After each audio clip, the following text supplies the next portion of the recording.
Welcome to Night Stories from VHS Era.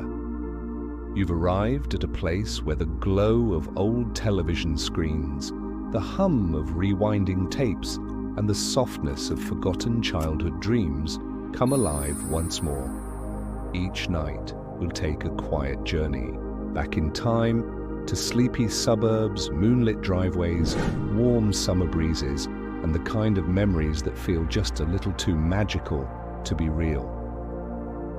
Here you don't need to worry. Just press play and let the night unfold.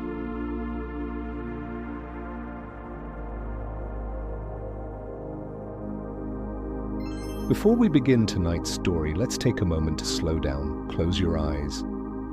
Take a deep breath in through your nose.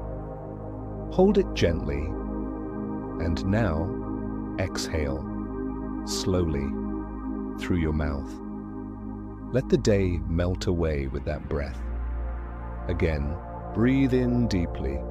Feel your shoulders soften. Now, release and let go of everything you don't need to carry right now. Imagine you're lying on a cozy bed in your childhood room. Outside, the wind hums softly. The light from a small lamp glows like a warm memory, and the sound of a distant VHS tape spinning fills the air with comfort. You are safe. You are still. And the night is yours. Let's begin tonight's story. Welcome back to Night Stories from VHS Era. I'm glad you're here. Tonight I want to invite you into a quiet little memory from a time that somehow feels both far away and right under our skin. Do you remember what it was like to wait for something?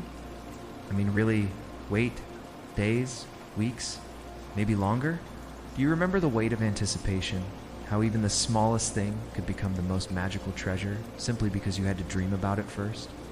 Have you ever flipped through a catalog so many times that the pages started to fray at the edges? Did you ever run your fingers over the glossy images, imagining what it would feel like to actually hold the thing as if the picture itself might somehow bring it closer? Tonight, I want to tell you about the feeling of flipping through the same pages over and over again in the warm, soft light of a lazy afternoon. About dreaming of toys, clothes, gadgets, and bikes. Ouch! About how that catalog was more than just a catalog. It was a portal to another world. Stay until the end of the video, because I'll tell you exactly how that simple ritual of circling items with a pen, folding the corners of pages, and waiting taught us something powerful that we might have forgotten in today's world of instant everything. It always started with a thud at the front door. Not loud, not sharp, but enough to stir you if you were within earshot. Sometimes I'd race down the hallway in my socks, slipping just a little on the wooden floor as I turned the corner. There it was, a thick book of possibilities, fresh from the mailbox. The Sears Wish Book, or maybe the J.C. Penney catalog. Its spine stiff and corners perfectly square, at least until I got my hands on it. Do you remember how it smelled? That new paper scent, ink and glue, mingled with something else I can't quite describe. Maybe it was the smell of excitement. It was hope. I would carry it like a sacred object to the living room couch, plop down with my knees tucked under me, and start flipping through it. Careful not to bend the pages just yet. It wasn't just about shopping, it was storytelling. A different tale. A neon pink Barbie car sitting next to a row of color-coordinated outfits. G.I. Joes. Frozen mid-battle with the promise of extra gear sold separately. And those spreads of back-toe school clothes where the kids looked cooler than anyone I knew in real life. The catalog had everything.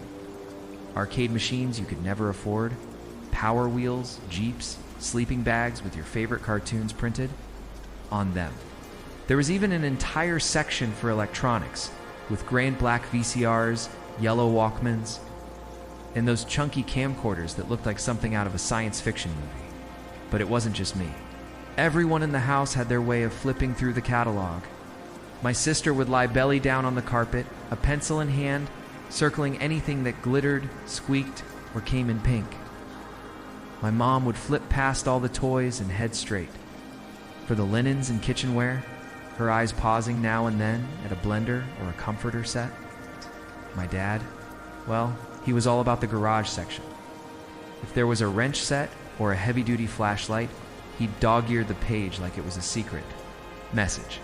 We didn't fight over the catalog, not really, but we definitely watched each other's turns like hawks. After school, it was often the first thing I reached for, even before homework or cartoons. I knew the pages like the back of my hand, but it didn't matter. It was like revisiting a favorite movie. You always saw something new the second or third time around, and then came the dreaming. The long, slow process of choosing just one thing, maybe two if you were lucky. I would stare at the same page for what felt like hours, weighing the pros and cons of each option. Should I go with the remote-controlled truck that climbed walls, or the tiny black and white TV for my room that came with rabbit-ear antennas? Did I really want the talking robot, or was I more of a Lego castle kid? The decisions were impossible and wonderful all at once. There were nights I would take the catalog to bed with me, lying under the covers with a flashlight, flipping quietly, until I heard a parent's footsteps in the hallway.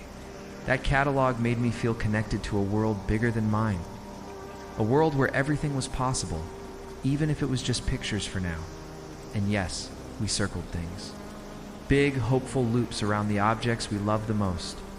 I always used a blue pen, as if that would make it more official.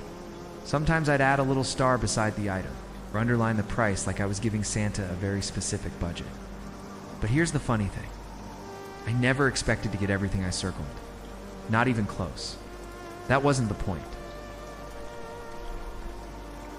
The point was the dreaming, the imagining, slow build of possibility.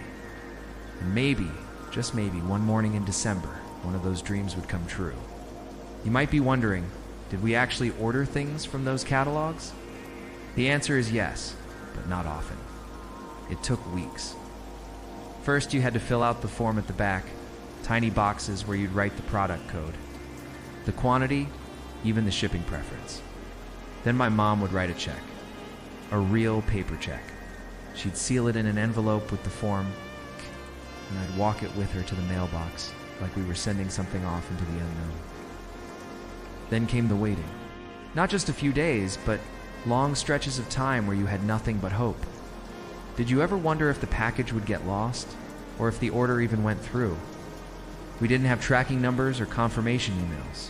You just waited, and waited, and waited. And then one day, if the stars aligned, a cardboard box would show up on your porch. Or a yellow delivery slip would be tucked into your door, saying a package was ready at the post office. And you'd run like your life depended on it. Open the box, breathe it in. That moment after all the dreaming, after all the page flipping, after all the waiting, that moment was everything. So when I ask you, do you remember what it was like to flip through a catalog over and over again, I hope you see what I see. I hope you remember the couch, the scent of new ink, the sound of crinkling pages, the excitement of circling and hoping. I hope you remember what it felt like to want something so much that you didn't even need to own it to love it. I still remember the sound of the pen scratching gently across the catalog page. It wasn't loud, not even sharp, but I could hear it clearly in the quiet of the living room. The soft swish of the ballpoint gliding over glossy paper, the little pause I'd make before drawing the first curve of a circle. It felt like something sacred, that simple act of choosing. It wasn't just about picking things, it was about dreaming something into possibility. You ever wonder why it felt so important to use a pen instead of a pencil? I used to think it was because the pen made it permanent, as if my wish would be stronger that way, more official. I'd sit with the catalog spread open in my lap or on the coffee table, flipping slowly, eyes wide, pen ready, like a wizard selecting spells from a book of magic. Did you do that too? I didn't circle everything I wanted. That was the secret. I had to really think about it. There was a rule in my head, maybe unspoken but deeply felt. If I circled too much, none of it would matter, so I gave each choice weight. I'd study the pictures, read the little descriptions underneath, and imagine holding the thing in my hands. Would I really use it every day? Would it fit in my room? Would my friends think it was cool? I was always so careful with my choices. As if the catalog itself could see me and was waiting to see if I was worthy, my wish lists would start as scribbles on a piece of notebook paper. Sometimes torn out of a school notebook, the edges ragged. I'd number each item, not in order of how much I wanted them, but just to keep track. Usually the first thing I circled became number 1, the second, number 2, so on. I never rearranged the list. It wasn't about ranking, it was about remembering that list was important. I'd fold it up neatly and tuck it inside the front cover of the catalog, or stick it to the fridge with a magnet shaped like a smiley face. Some years, I even taped the list to my bedroom wall, right next to the poster of the Ninja Turtles or Michael Jordan mid-jump, tongue out. The list became a reminder, something to glance at while tying my shoes or brushing my hair a little. Pulse of excitement every time my eyes landed on it, and the catalog itself. It became soft and worn within days. The spine would start to crack, the corners would curl, and the cover would pick up little smudges from fingers sticky with peanut butter or cheese puffs. Some pages were folded over, others so well thumbed that they had permanent ripples in the paper. I didn't mind. In fact, I liked it that way. It meant the catalog had been loved. It meant the dreams inside were alive. I can still see the way the pen looked against the page. I always used blue ink. Never black, never red. Blue felt just right. It stood out enough that I could find my circles instantly, but it didn't clash. With the colors printed on the page, there was something oddly satisfying about making that round, complete loop around a toy or a gadget, like I was sealing it in a bubble of hope. And hope, that was the real magic. I didn't just circle things because I wanted them. I circled them because I believed, deep down, that doing so might bring them closer. That somehow, by making that blue ring around the remote-controlled race car, or the Super Nintendo controller, or the fluffy Garfield slippers, I was sending a signal out into the world. A quiet little signal that whispered, "This is what I dreamed of." Sometimes I'd go back with the pen and add a tiny star next to an item. Just a simple asterisk, really, but it meant something. It meant I wanted that one just a little more. And if I went back and circled something new on another day, I'd draw a little arrow pointing to it from the margin, like I was updating. The story I'd been writing in that catalog, I know it sounds silly now, but those circles and stars felt like magic spells. They turned paper into possibilities, made the future feel flexible, exciting. I could look at my wish list and see a dozen versions of myself, each one shaped by a different toy, a different dream. One version of me built huge Lego cities on the living room rug. Another mastered every level of Super Mario. Yet another rode a neon green bike down the sidewalk with baseball cards fluttering in the spokes. All those versions lived side by side on the pages of the catalog, waiting for one to become real. Did you ever do that thing where you imagined unboxing the item before you ever had it? I did. I'd close my eyes and picture peeling off the tape, lifting the flaps of the box, pulling out the styrofoam, and finally holding the thing I had dreamed about. Sometimes I'd even pretend I was making a commercial, just like the ones I saw on Saturday mornings, where kids grinned way too big while playing with the exact toy I had circled in blue. The wish list wasn't just for Christmas either. Birthdays, report card rewards, even the occasional just because gift all passed through the filter of that list. I remember one year I didn't even end up getting anything from the catalog. We had a rough season money-wise, and I could see it on my parents' faces. But you know what? I kept flipping the pages anyway. I kept circling, not out of disappointment or frustration, but because the act of dreaming itself still gave me joy. My mom used to smile when she saw me with the catalog, pen in hand. She never told me to stop, never rolled her eyes. Sometimes she'd even sit down beside me, ask me what I liked the most, or tell me what she used to dream about when she was a kid. I didn't realize it then, but those moments were the real gifts. Sitting side by side on the couch, flipping through pages filled with wild ideas, impossible gadgets, and bright plastic fantasies. The wish list would grow and change over the weeks. Items would be added, some would quietly disappear. I'd scratch them off with a single line, or rewrite the list on a fresh page. I treated it like a living document, evolving with my moods, my friendships, the cartoons I watched on Saturday morning, If a new show aired and introduced a new toy, chances were high it'd end up on my list by sundown. And when the time finally came to send in the order form, to make one of those dreams real, there was a hush in the house. Gather around the kitchen table. My mom would unfold the form, line up the catalog beside it, and double-check the item numbers. I'd be bouncing in my seat, trying to stay calm, but feeling like my heart was a drum. We'd talk about which items made the cut, which ones had to wait. There was always a negotiation, always a pause, but I never felt disappointment. Even picking one item felt huge, like winning a little lottery. There was something about the sound of coins clinking together that felt oddly powerful. Even now, I can close my eyes and hear it, the weight of a small handful of quarters. Nickels, dimes, and the occasional shiny penny tumbling into a jar. It wasn't just change, it was progress. Every single coin that dropped into that glass container brought me closer to the dream I had circled in blue. I didn't get an allowance every week. It was more like a quiet agreement between me and my parents. If I helped clean the yard, watched my little brother without complaining, or swept the kitchen after dinner, I might find a crumpled dollar bill on my nightstand the next morning. Sometimes it came with a small note, "Thank you for helping." I treasured those notes almost as much as the money. They reminded me that even little acts could lead to something big. And when money did come in, whether through chores, birthday, cards, or the rare generosity of a visiting aunt or uncle, it didn't go into my pocket.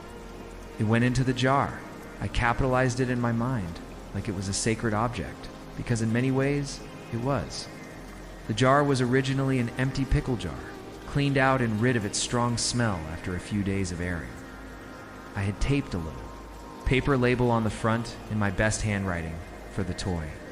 That label changed over time. Sometimes I crossed out toy and replaced it with game, bike, or CD player, but the dream was always the same. Something I had chosen, something I had circled, something that felt just a little too far out of reach to expect as a gift.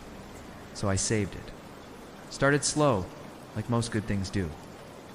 The first coin I dropped in felt lonely. The second sounded hopeful.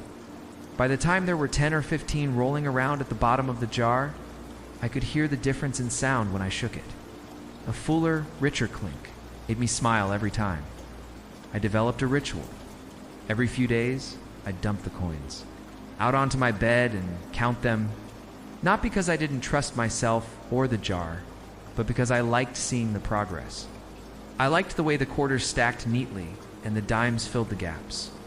I'd line them up in rows, tiny metallic soldiers standing at attention. It made the dream feel real, tangible. I'd do the math slowly, whispering the numbers under my breath, and then write the total down in the back of an old notebook. Always followed by a dash in the name of whatever I was saving for at the time. Some days, I'd come back from school and find a new coin in the jar that I hadn't put. There, a mysterious donation from my mom or dad, maybe even my brother. They never said anything, but I knew. So that small gesture, that quiet support, meant more than any toy ever could. I learned quickly that saving wasn't just about collecting coins. It was about resisting temptation. Every corner store I passed tested my patience. Bubblegum, trading cards, colorful yo-yos hanging behind the counter. I wanted those things, sure, but I wanted my dream more. So I'd walk past, hands clenched in my pockets, repeating the name of the thing I was saving for in my mind, like a mantra. Game Boy, Game Boy, Game Boy. And sometimes I slipped. I'd buy a soda or a comic book. I'd feel the thrill of spending fade quickly into a small twinge of regret. But I never let it last. I told myself, it's okay, just keep going. That became a quiet philosophy. Not perfection, just persistence. When I did make a purchase, finally, after weeks, or even months of saving, it felt like nothing else. I remember standing at the checkout counter, my jar in a backpack, heart thumping as I poured coin after coin onto the counter. The clerk would smile, count with me, sometimes help stack the coins into tidy little towers. And when I walked out of that store, dream in hand, the sunlight seemed warmer. The wind felt lighter, was taller somehow, not because of what I held, because I had earned it. That feeling, that quiet pride is something I still chase as an adult. It wasn't. About the thing I bought was about the journey to get there, the tiny decisions made every day, a choice to wait, the commitment to believe that my effort could build into something beautiful. There were seasons where saving felt easier, like the year I mowed lawns with my cousin during summer break. Each job brought in $5, $10 if the yard was big. We'd sweat under the sun, grass clippings sticking to our legs, and then count our money in the shade with Gatorades in hand. I remember riding our bikes home after those long days, the wind in our faces, our pockets a little heavier. We didn't even talk much, just nodded at each other with that silent look that said, "We're getting closer." There were also seasons when saving felt impossible, when birthdays passed without cash tucked inside the card, or when something unexpected broke at home and money had to be redirected to grown-up problems. During those times, I had to be creative. I'd collect cans, wash neighbors' cars, even rake leaves just to earn a little more. My parents never asked me to. I just knew that if I wanted something enough, I'd have to work for it. Looking back, those were the moments that taught me the most. Not just how to save, but how to endure. How to look at a long road and keep walking. How to cheer for myself, quietly and consistently, even when no one else was watching sometimes. When I close my eyes and try to remember my childhood, I see the soft sunlight through the window, falling across the clear jar on my dresser. The coins catching the light like treasure. My reflection in the glass, smiling. That jar was more than a container. It was a compass, a symbol, teacher. It taught me that dreams don't arrive in leaps. They come in steps, in small decisions. In pennies and patience, it taught me that goals take time, and that time, when filled with intention, becomes sacred. It taught me that joy doesn't come from what we buy, but from knowing we worked for something we believed in, and so I kept, saving, coin by coin, little by little, dream by dream. The day had finally come. After weeks of flipping pages, circling items with deliberate care, and saving coins with the kind of patience only childhood can teach, there I was, seated cross-legged on the carpet with the catalog open and the order, forms spread out beside me. I remember how neatly I wrote my name in the little boxes, taking my time to make each letter legible, not wanting to risk them sending my dream to the wrong address. Have you ever written something with so much care, your hand started to cramp halfway through? That's how it felt. There was something ceremonial about it, almost sacred. I even washed my hands before filling out the form. There was no room. For smudges, no place for errors. I had gone over the item number a dozen times, making sure the page number matched, the size and color were correct, and that I hadn't confused a 7 for a 1. One small mistake, and the whole dream could disappear into the void. And that form, that thin, rectangular piece of paper, held the weight of weeks, sometimes months, of hope. It didn't feel like paper. It felt like a key to something I could see in my mind but hadn't touched yet. That Game Boy I dreamed about, or the pair of light-up sneakers from the Sears catalog, or maybe the purple tape recorder with the built-in microphone. Whatever it was that season, it had become so familiar to me through the photos and the daydreams that I could close my eyes and see myself holding it, using it, living it. But even then, I knew that filling out the form wasn't the end of the process. No, it was only the beginning of another kind of waiting, more quiet, uncertain kind. Because now came the next challenge, trusting the envelope to carry it safely. All the way to the warehouse or fulfillment center in some city I couldn't even pronounce. The catalog had an address printed in tiny block letters at the bottom. Of the form, something like P.O. Box 2273, Montgomery Ward Fulfillment Center, Des Moines, IA. I had no idea what a fulfillment center was, or what Des Moines looked like, but in my imagination, it was a magical place. Somewhere far away, where conveyor belts hummed with energy, and shelves stretched high with every item from every catalog. Workers, kind-faced people in red polos and khaki pants, walked through long aisles, carefully picking out toys, gadgets, clothes, and electronics. Placing them lovingly into cardboard boxes cushioned with crinkled paper, I folded the form. It's just like the instructions said. Neatly, precisely. It fit perfectly into the envelope that had come attached to the etcher. Back at the catalog, the glue on the flap never seemed to stick very well, so I added some extra tape, just to be sure. Scotch tape that came from the green dispenser in our kitchen drawer, the one we also used for birthday wrapping paper and school projects. Then came the money. If it was a small item, I might have included cash. Folded bills tucked gently inside, but for bigger things, we used a money order. That meant going with my mom to the post office and filling out a different kind of form. I'd stand next to her at the tall counter, clutching the order form.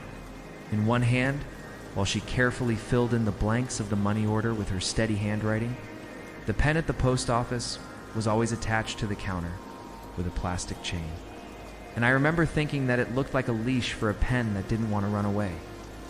I'd hand the envelope to the clerk with both hands, like it was something precious, and watch as they placed it gently into the outgoing mail bin. And just like that, it was out of my hands. It's out of my control. Have you ever sent something so important that you couldn't stop thinking about it for days afterward? That's how it felt. I lay in bed that night staring at the ceiling, wondering what route the envelope was taking. Was it already on a truck? Or someone in a faraway mailroom holding it in their hands at that very moment? What if it got lost? What if it got torn or wet from the rain or never arrived at all? The waiting became its own kind of experience. I'd rush home from school and ask if anything had come in the mail. Not the package I knew that would take weeks, but some kind of confirmation, some clue that they had received it. Maybe a postcard or a phone call. Ow. But there was never any confirmation, just time, just space to hope. Those days in between mailing the form and receiving the box were filled with an odd kind of energy, a mix of faith and anxiety. I went about my routine, chores, homework, cartoons, but part of my mind was always elsewhere, imagining the package slowly making its way toward me, crossing towns, highways, maybe even flying on a plane. Did you ever wonder what those mail trucks looked like inside? I used to picture rows of little boxes, each one with a child's name on it. It's waiting for its turn to be delivered. And the mailbox, oh, how it became sacred. The walk down the driveway felt longer. The sound of the metal lid creaking open was a daily dose of suspense. Most days, it held bills, flyers, the occasional letter, but on one magical day, it would hold more. In those moments, the entire world felt like it had paused. Everything narrowed down to that single wish inside. An envelope carried on the back of a system I didn't understand, but trusted completely. Looking back, I think that's what made it beautiful. The unspoken trust, the surrender, the act of letting go. We live in a time now where orders are tracked to the minute and updates come by text. But back then, there was only faith. Maybe that's why it meant so much more when the package finally came. Because for days, maybe weeks, you didn't just wait. You believed.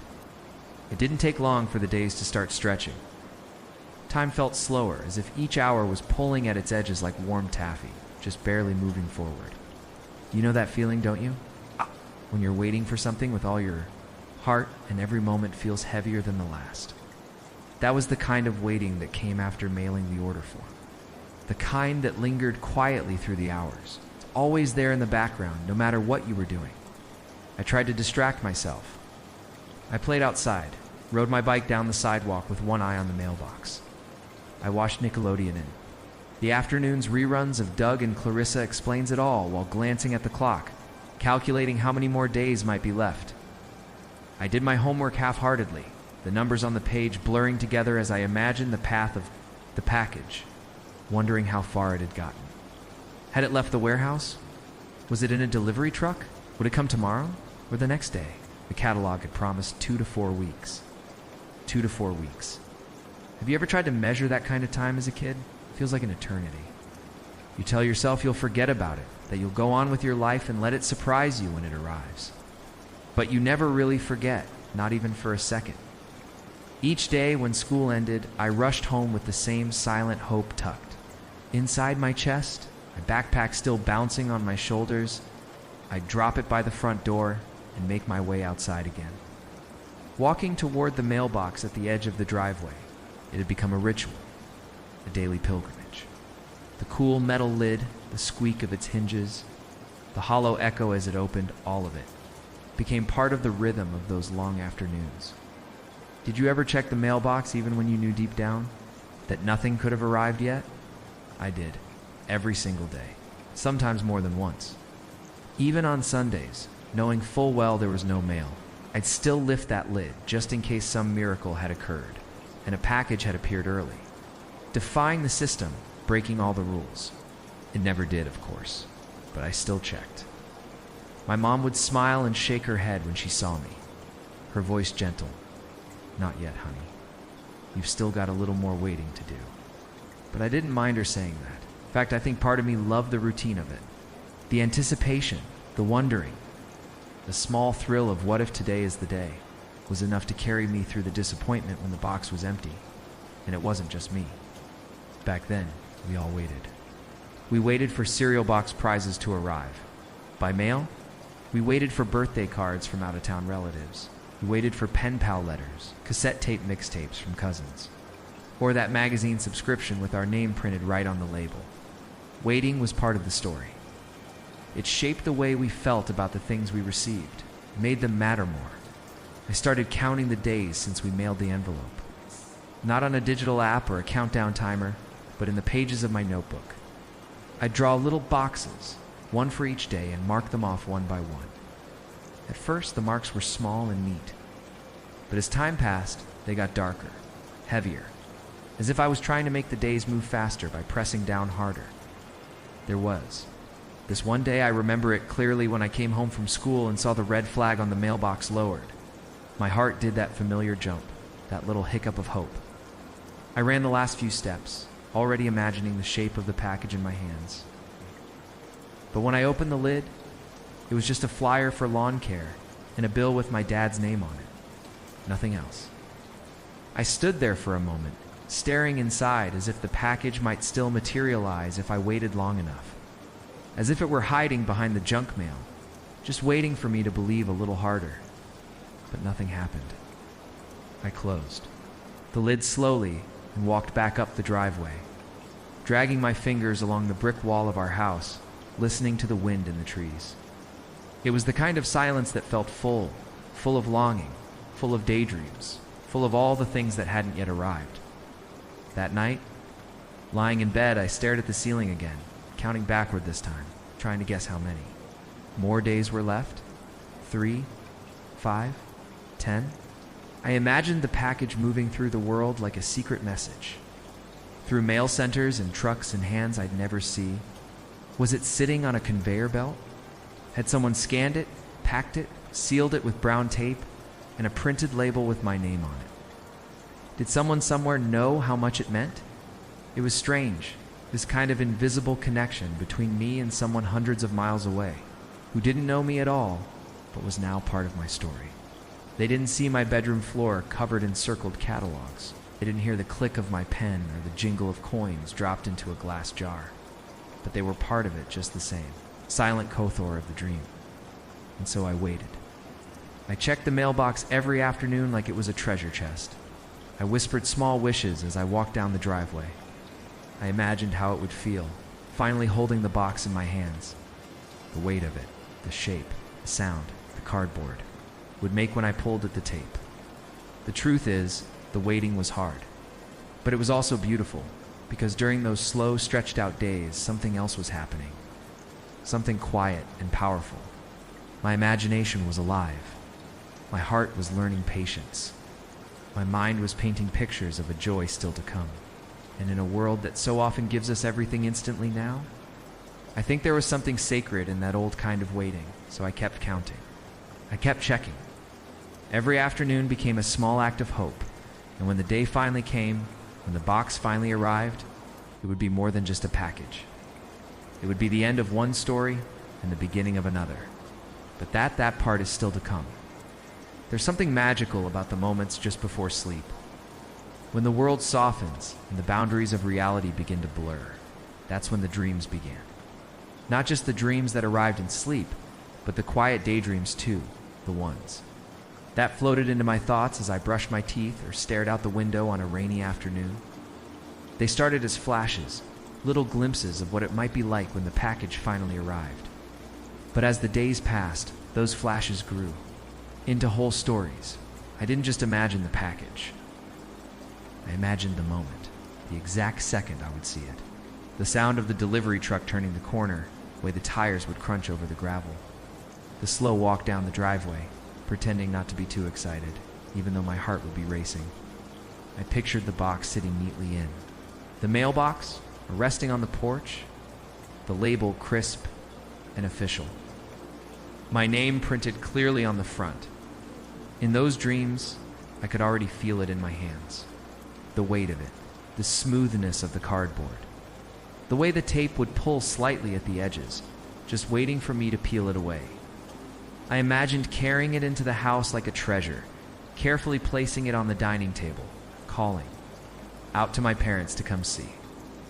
And then, with trembling fingers, opening it up and seeing the object of so many weeks of longing finally sitting there in real life. Sometimes the dream changed a little. In one version, the mailman handed it to me personally and gave a small smile, as if he knew what it meant. In another, I'd come home to find it already opened on the kitchen counter, my mom having peeked inside to make sure everything had arrived safely. But the core of it stayed the same. That moment of arrival, that collision between imagination and reality. At night, after the lights were out and the house had gone quiet, I'd lie in bed staring at the ceiling, letting the story play out again and again. It became a ritual, just like checking the mailbox. I'd close my eyes and let the images unfold. Me holding the box, me tearing open the package, me finally touching the toy or gadget I had wanted for so long. Sometimes I could even smell the fresh plastic and cardboard. My mind filled in every detail. And you know what? Those little bedtime stories gave me something more than just comfort. They gave me control. In a world where I couldn't speed up the mail or know exactly when the package would arrive, I could always return to that safe space in my head where everything went right, where the dream ended with a smile, where I didn't have to wait anymore. One night I dreamt I heard the doorbell ring. I remember sitting up in bed, heart pounding, and rushing to the front door. In the dream, the hallway felt longer than usual, like a tunnel stretching out in front of me. I opened the door, and there it was, glowing slightly under the porch. Light. The box. Perfect and real. I bent down to pick it up, and it was heavier than I expected. In that moment, my breath caught in my chest. I felt something I couldn't quite explain. A mixture of joy and relief, and something almost like reverence. Then I woke up. The morning sun was just beginning to peek through the blinds. I lay there for a moment, trying to hold on to the dream, not wanting to lose the feeling.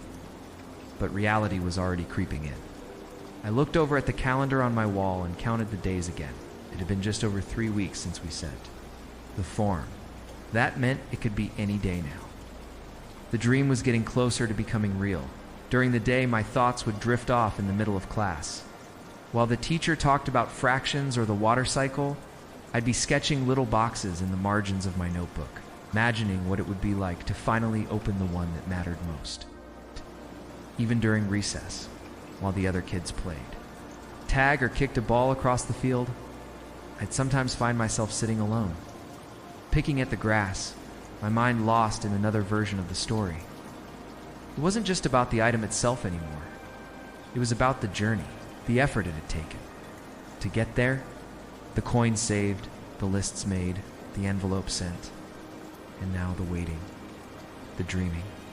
All of it wrapped itself around the package like invisible ribbon, making it more than just an object. It had become a symbol of patience, of hope. Kind of quiet magic that only childhood can really understand. I didn't tell anyone just how much I thought about it. Not even my friends. Maybe I thought they wouldn't understand. Or maybe I just wanted to keep the dream mine untouched and unshared. It was a small, sacred part of my world, and it made everything else feel a little brighter. The waiting, though long, had started to feel like a kind of story all its own. Some nights, I'd whisper to myself before falling asleep, maybe tomorrow, just those 2 words. And somehow, they were enough. They held all the possibility.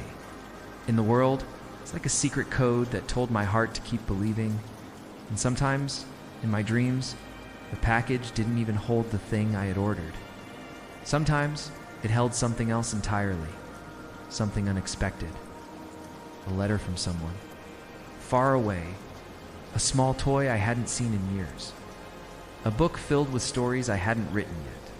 I think my mind was telling me that the real gift wasn't the thing itself, but everything I was becoming while I waited, because here's the truth.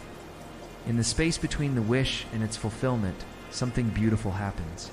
Quiet unfolding, a deepening of appreciation, a sharpening of desire.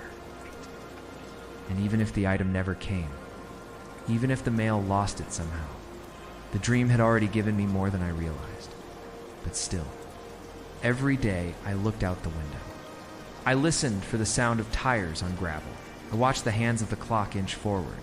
I closed my eyes at night, letting the dream return. A package was coming. I believed it. With all the hope a child could carry. With all the faith. Built from counting coins, circling catalogs, and dropping an envelope into the mailbox with trembling fingers. It was coming. And I was ready. Some moments in life carve themselves into your memory with a clarity so sharp it feels like they live just beneath your skin. That morning was one of those. I don't remember what day of the week it was. I don't remember what I was wearing. But I remember the light. The way the sun fell through the living room window in that exact angle that only shows up in late spring. I remember how quiet the house was. The kind of silence that wraps itself around a moment right before something magical happens. It had started like any other day. I woke up, stretched under the weight of too many blankets, and glanced toward the calendar hanging beside my bed. Another day. Maybe today. Maybe. I whispered it without much hope. The words now part of a ritual.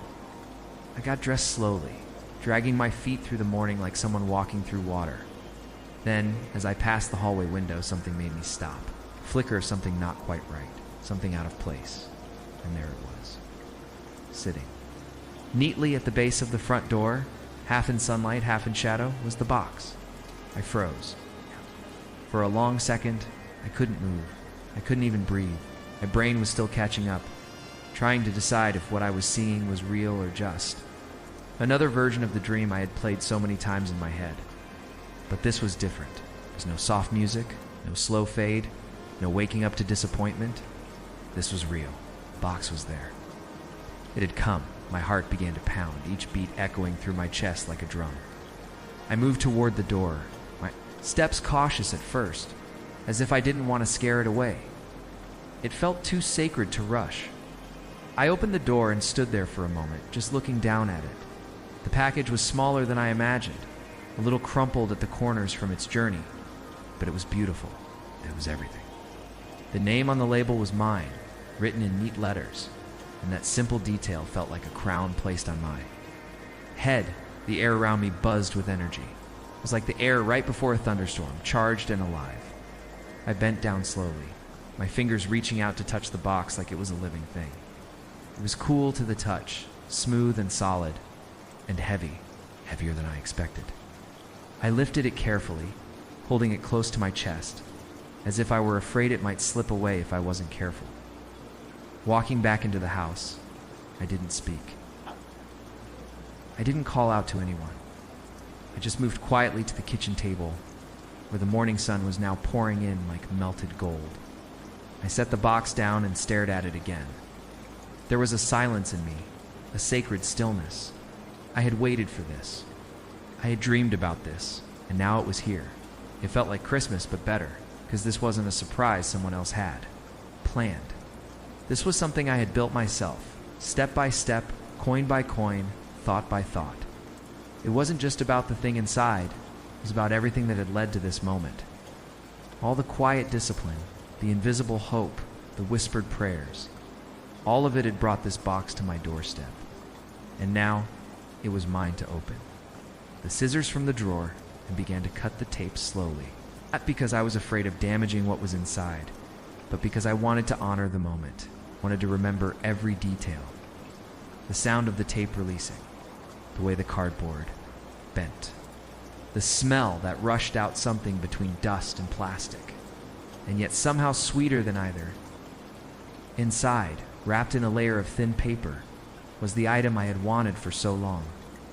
It gleamed in the morning light, more beautiful than I had imagined. I reached in and lifted it out, holding it up as if it were a trophy. I turned it over in my hands, examining every part, every corner, every button. It was real, not a photograph in a catalog, not a daydream. It was here, and it was mine. For a long time, I just sat with it. Didn't turn it on, I didn't play with it. I simply held it. There was something sacred about that pause, something that felt like reverence. The way a child might hold their very first pet, or the way an artist might cradle their first real brush. It wasn't just an object. It was the embodiment of waiting, belief, of wanting something enough to hold on. Eventually, my mom walked into the kitchen. She saw the box in my face and immediately understood. She smiled, that soft kind of smile only a mother can give, the one that holds pride and love and memory all at once. She didn't say anything right away. She just placed a hand on my shoulder and gave it a little squeeze. "You got it?" she said softly. I nodded, still not ready to speak. "Worth the wait?" I looked down at the item in my hands and smiled. "Yes," I said. "More than I thought." Later. That day, I did all the things I had dreamed of doing. I tested every function, read the manual like it was sacred text, and lined up the accessories in neat rows.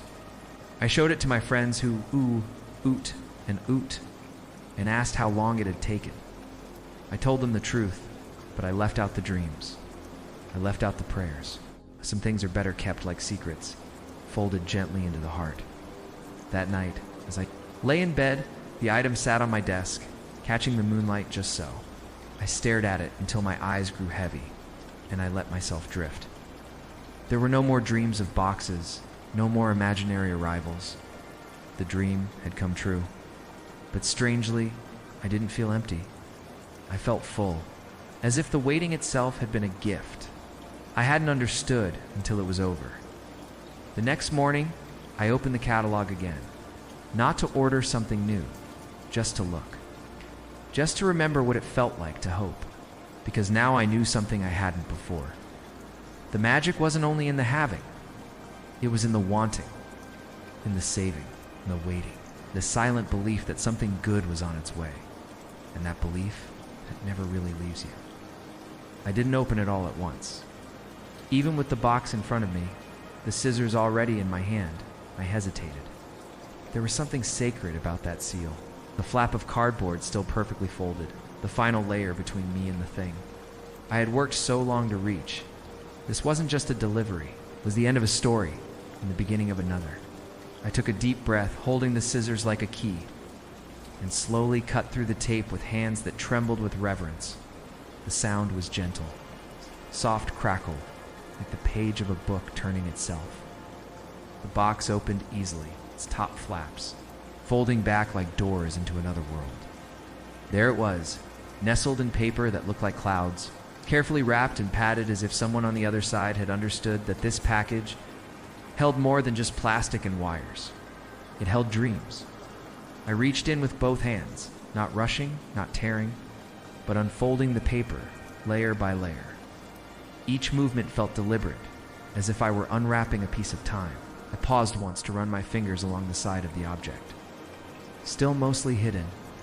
The material was smooth and cool, and for a moment, I just let my hand rest there, as if I needed to absorb it before moving forward. When I finally lifted it out, the weight surprised me. Not because it was heavy, but because it felt substantial, meaningful. It wasn't flimsy or hollow. It felt like something that belonged, something that had always been meant to reach me. I held it gently, fingers curled underneath to support it, thumbs brushing over the surface like I was memorizing it by touch. I turned it slowly, taking in every detail. There were no scratches, no flaws. It was pristine, untouched, waiting for me to bring it to life. I didn't want to rip through anything, so I kept every bit of the packaging, each piece of foam, each slip of paper that came inside. I laid them out on the table in order, studying the manual first, as if it were a letter from a long-lost friend. I read each instruction carefully, not out of necessity, but out of honor. This was my reward. It's not just the item itself, but the experience of opening it, of learning it, of respecting it. I remembered how long I had waited. Every coin saved, every wish whispered while circling items in a catalog. Every day checking the mailbox, every night imagining this very moment. I had imagined the joy, yes, but I hadn't imagined the pride. That was the surprise. This wasn't. Just happiness. It was the deep satisfaction of knowing I had done something hard and seen it through. I had waited. I had worked. I had believed. And now, here it was, glowing in my hands like a quiet little miracle. The first time I turned it on, I held my breath. The screen lit up slowly, the welcome chime playing a tune I would never forget. I smiled as it came to life. Every feature just as I had seen in the pictures, only better. The real thing had a presence to it, a weight that couldn't be captured. In ink or pixels. I explored its functions with the curiosity of an explorer and the care of a guardian. I didn't press the buttons hard or toss it aside. I held it, admired it, treated it like treasure. I didn't take it to school right away. I wanted to enjoy it privately first, to understand it completely before showing it off. I cleaned it after every use, folded its cables neatly, placed it on its own shelf, away from the clutter of everyday things. At night, I checked on it before bed, like one might check on a pet or a plant. It was more than just a new possession. It was the physical proof that something I had once only imagined was now real, tangible. Mine. My mom noticed the way I cared for it. One evening, she said, "You know, you're treating that thing better than most people treat their cars." I laughed but didn't deny it. She wasn't wrong. There was something sacred about the whole process. Every part of this journey had built something inside me, something stronger than simple desire. It had built patience, discipline, faith. I had wanted, yes, but I had also waited. That waiting had shaped me in ways I hadn't understood. Until now, there's something special that happens when you earn what you desire. When it doesn't come instantly, when it arrives after effort and persistence and silent hope, it teaches you not just to be grateful, but to see the value in things far beyond their price. This wasn't just about the item, it was about who I had become in the waiting, someone capable of longing without giving up, someone who could hold back, save up, believe quietly, and still feel joy without needing applause. Eventually, I did bring it out. I let my friends see it, use it, ask about it. They were impressed, of course. They asked where I got it, how long it took. But most of them didn't understand what it meant to me. Not really. They didn't know about the calendar with the red circled dates, the afternoons spent counting coins, the mailbox that had become a shrine to hope, and I didn't try to explain it. Some stories are meant to be lived, not told. Still, every time I picked it up, I remembered. That feeling never faded. The sense that I had reached across time and brought a dream to life. Not by magic, but by the quiet power of consistency and care. I hadn't wished this into existence. I had built it. Day by day, choice by choice. And now, as I sat at my desk, with it glowing softly in front of me, I smiled. Not because I finally had it, but because I had earned it. There was a quiet pride in the way I held it. Not the loud, boastful kind that needs to be announced, but the deeper, richer kind that sits in your chest like a warm ember. I brought it to school for the first time on a Friday that morning. I woke up earlier than usual, took extra care getting ready, double-checked that everything was charged and safely packed. My backpack had never felt more important. It carried something precious, something earned, as I walked through the school gates. I could already feel the weight of anticipation settling into my shoulders. My friends didn't know yet. They didn't know it had arrived. They didn't know how it looked, how it felt, how it sounded when you turned it on. I had kept it to myself on purpose, not out of secrecy, but out of reverence. I wanted to savor the solitude of those first moments with it before letting the world in at recess. When we gathered under the tree near the basketball court, I unzipped my bag and pulled it out with the same care I had when opening the box. It rested in my hands like a secret finally ready to be shared. The light hit it just right, making the surface shine in a way that turned heads before I even said a word. "Whoa," someone whispered, the first to notice. "Is that the one from the catalog?" another asked, already stepping closer, eyes wide. I nodded, not saying much, just letting the moment speak for itself. I turned it on slowly, the familiar chime playing softly, a sound I had come to associate with triumph. The screen lit up perfectly, just as it had 100 times before in the quiet of my room, only now it felt brighter, bolder. It was no longer just mine in secret.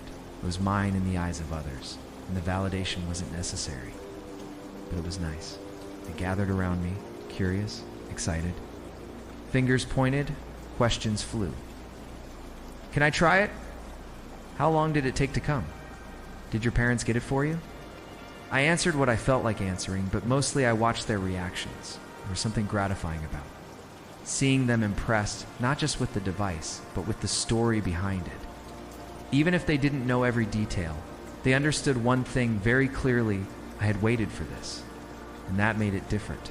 In a world that was already starting to move faster, where kids expected things to arrive the next day or sometimes the same afternoon, there was something strangely noble about waiting, about having the discipline to want something and not get it right away. I saw it in their eyes, that subtle flicker of surprise, maybe even admiration.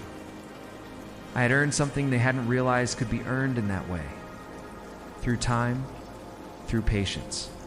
One of them, Daniel, looked at me with genuine curiosity. "Really waited for this? Like ... weeks?" "Months," I said with a smile. "I saved for it, circled it in the catalog, mailed in the form, and then waited every day for it to come." His eyebrows rose, his head tilting like he was trying to make sense of it. Man, I don't think I could have done that. I would have. Gone crazy. I almost did. I laughed, remembering the countless afternoons staring at the mailbox, hoping for a miracle. But it makes this, I held the item up a little higher, feel a lot more special. And it was true. The time I used it in front of them, I felt a spark of that same pride reignite.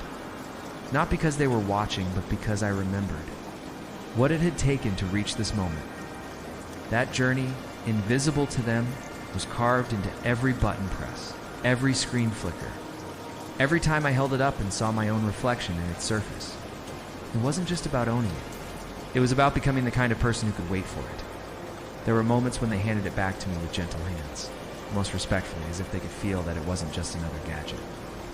It had a story, and somehow they didn't want to disturb it. Asked me questions like they were interviewing someone who had completed a great quest. And in some small way, maybe I had. Later that week, one of the younger kids in the neighborhood came up to me while I was using it on my front porch. He didn't say much at first, just sat on the steps near me watching.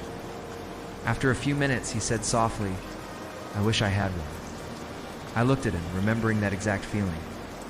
Wanting something so badly it ached, turned off the device and placed it gently beside me. "You will," I said. "Just start saving, little at a time. It adds up." He frowned, doubtful. "But that takes forever." I nodded. "Yeah, it does. But it feels amazing when it finally happens." He didn't say anything more, just looked at the device and then at me, maybe wondering if he had the same kind of patience. I hoped he did. I hoped someone would teach him the way time had taught me that waiting isn't weakness. It's strength in disguise. It's the quiet work of believing that effort and time still matter, even when the world tells you to click and expect things instantly. Looking back now, I realize that moment marked something. The act of showing it off wasn't just about pride, it was about sharing the journey, letting others see that there was value in the wait, that joy multiplies. When it's built over time, when it simmers instead of flashes. My friends may not remember the item itself years later, but I think some of them remembered that it meant something, that I had wanted, waited, and arrived in a time where everything was beginning to speed up. That lesson stayed with me, even now. As deliveries land on doorsteps within hours, and wish lists are cleared with a tap, I find myself missing the old rhythm. The slowness, the process, the patience. There was magic in it, a different kind of joy. One that came not from speed, but from savoring. So when I saw others flaunt the newest things they got instantly, I didn't feel envy.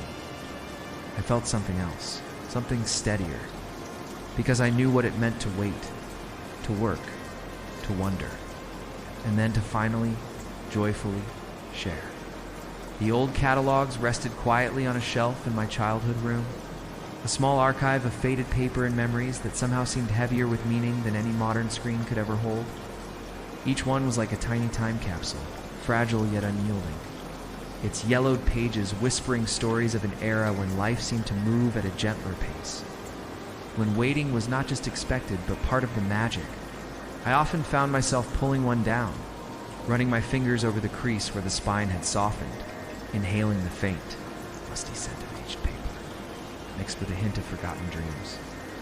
Do you remember the smell of those catalogs?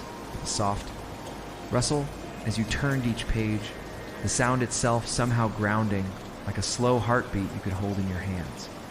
It was never just about the pictures or the prices, it was about the moment. The quiet escape from the noise outside, sitting cross-legged on the carpet, sunlight spilling through the window, and a whole world of possibilities stretched out before you. Looking back now, I realize how much those catalogs were more than just marketing tools.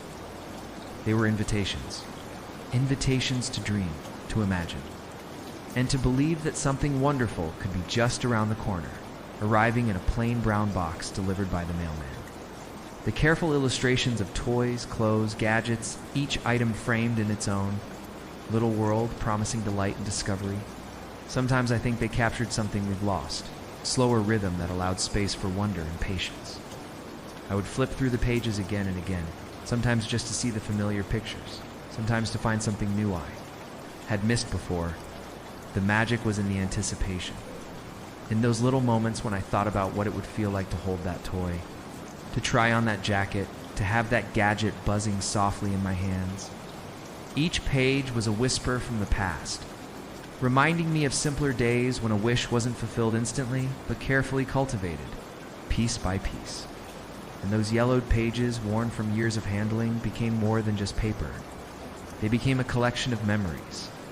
The corners dog-jeered where I had circled my favorite things, scribbled notes in the margins, reminders of what I hoped for, or what I told myself I would save up for next. Sometimes I found old lists. I had forgotten wish lists that read, like a diary of my childhood hopes and dreams. Keeping those catalogs was like keeping a part of myself, a tangible reminder of who I was and how I learned to wait. There was a comfort in that, a quiet peace in knowing that time itself was part of the gift. Not just the item that arrived in the mail, but the entire journey that led to it. The saving, the hoping, the counting down of days, all wrapped up. In the soft, creased pages of those treasured books, I sometimes wonder if kids today feel that same magic, if they know what it means to hold a wish in their hands and let it grow slowly like a secret garden, or if the instant rush of clicking by now has taken away a little of that wonder, a little of that quiet joy that comes from waiting and dreaming. There is something beautiful in the slow, deliberate process, the way it builds anticipation, not just for the thing itself, but for the moment when dreams finally become real. Looking at those catalogs now, I feel a gentle nostalgia that's neither bitter nor sad. It's the kind of feeling that warms your heart and makes you smile softly to yourself. A reminder that some of the best things in life come from patience, from believing in something so deeply that you don't mind the wait. Do you remember waiting for things like that? That calm, slow buildup of hope and excitement? The way it stretched out time and made every day a little more special? I think we all carry those memories with us, tucked away like those old catalogs. Waiting for a moment when we can open them again and feel that magic once more. So maybe the catalogs are more than just old pages. Maybe they are keys to a simpler time, a slower era when dreams were folded carefully inside envelopes and sent across the miles. When waiting was a part of the story and patience made the reward all the sweeter. And when I think about all that, I feel grateful. Grateful for the slow days, the quiet moments, the waiting and the hoping. Grateful for the catalogs that kept my childhood alive and for the memories that still fill my heart with a peaceful, gentle joy. Because in the end, those faded pages are more than paper. They are a legacy of a time when life taught us to savor every step of the journey.